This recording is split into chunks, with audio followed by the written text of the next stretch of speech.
Kalau kamu mau sukses, jangan pernah malu sama pekerjaan apapun yang kamu jalani, karena setiap pekerjaan itu mulia. Tahukah kamu, kalau banyak sekali orang sukses yang mengawali karirnya bukan dari kondisi yang baik, mereka semua merangkak dan berjuang dari titik nol, persis seperti yang akan kita bahas hari ini. Ambil contoh sambal Burudi. Siapa sih yang gak kenal sambal legendaris ini? Kalau ke Surabaya, pasti jadi oleh-oleh wajib, tapi siapa sangka, di balik kesuksesan besar itu, Burudi memulai semuanya dengan berjualan nasi bungkus. Ya, dari hal yang sangat kecil, beliau punya masa lalu yang sangat sulit. Setelah pindah dari Madiun ke Surabaya tahun 70-an, beliau sempat jadi buruh serabutan selama sekitar 10 tahun. Pekerjaannya macam-macam.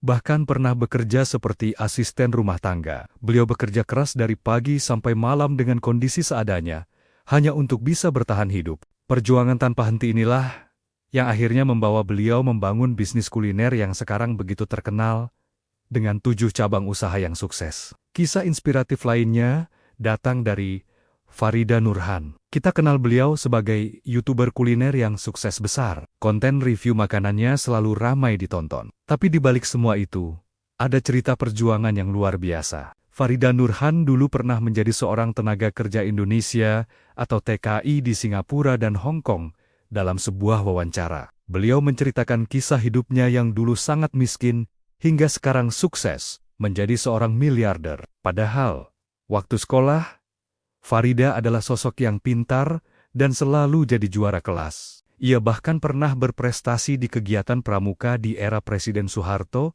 dan ikut lomba mengarang tingkat Jawa Timur. Namun, sebuah kesalahan fatal membuatnya harus mengambil jalan hidup yang berbeda dan memutuskan menjadi TKI.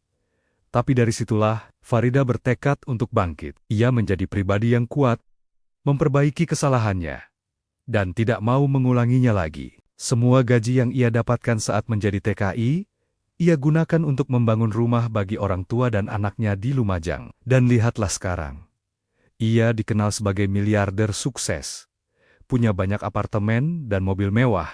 Sebuah bukti nyata bahwa masa lalu yang sulit bisa diubah menjadi masa depan yang gemilang. Cerita yang gak kalah menginspirasi datang dari dunia musik dangdut, yaitu Evi Masamba. Penyanyi dengan suara emas ini juga punya kisah hebat yang diawali dari pekerjaan yang sering dipandang sebelah mata. Sebelum menjadi penyanyi dangdut terkenal seperti sekarang, Evi pernah bekerja sebagai asisten rumah tangga dan juga babysitter di kampungnya. Ia bahkan sering mengalami hinaan dari banyak orang. Awal mula karier bernyanyinya pun penuh perjuangan. Ia bernyanyi dangdut dari panggung ke panggung di kampung halamannya, dengan bayaran yang sangat kecil, hanya sekitar 25.000 sampai 35.000 rupiah. Uang itu pun ia berikan untuk memenuhi kebutuhan neneknya. Titik baliknya datang ketika Evi Masamba mengikuti ajang pencarian bakat musik The Academy. Sejak saat itu, hidupnya berubah total. Dari kehidupan yang sangat sederhana,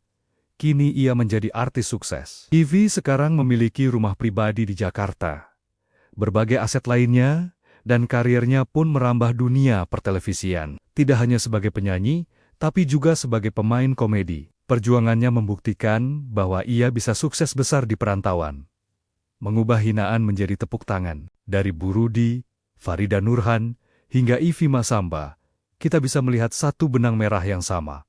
Mereka tidak pernah malu dengan pekerjaan mereka. Mereka bekerja keras, tekun, dan punya keyakinan kuat pada diri sendiri. Mereka membuktikan bahwa tidak ada pekerjaan yang rendah. Yang ada hanyalah semangat yang rendah. Mereka memulai dari bawah, dari pekerjaan yang mungkin dianggap sepele oleh sebagian orang. Tapi justru dari situlah fondasi kesuksesan mereka dibangun. Mereka menunjukkan bahwa kerja keras, kejujuran dan ketekunan adalah kunci untuk mengubah nasib. Kisah mereka mengajarkan kita untuk tidak pernah menyerah pada keadaan. Apapun pekerjaanmu saat ini, lakukan dengan sepenuh hati, dengan rasa bangga, dan dengan visi untuk masa depan yang lebih baik. Jadi, kalau kamu ingin sukses, jangan ragu untuk memulai. Lakukan apa saja yang kamu bisa, sekecil apapun itu. Yakini apa yang kamu kerjakan, dan teruslah bergerak maju. Jangan pernah berhenti berusaha. Kalau kamu merasa kalah, bangkit lagi dan lawan. Kalau kamu gagal, coba lagi dengan cara yang berbeda. Teruslah lakukan hal itu, berulang-ulang. Karena, percayalah, suatu hari nanti, semua kerja keras dan keringatmu pasti akan membuahkan hasil yang manis. Tidak ada usaha yang sia-sia. Setiap langkah kecil yang kamu ambil hari ini adalah bagian dari perjalanan besar menuju kesuksesanmu. Mulailah sekarang. Jangan tunda lagi. Terima kasih sudah menonton video ini. Semoga cerita-cerita tadi bisa memberikan inspirasi dan semangat baru buat kita semua. Jangan lupa untuk like, komen, dan subscribe channel ini agar kita bisa terus berbagi cerita-cerita positif lainnya. Sampai jumpa di video selanjutnya.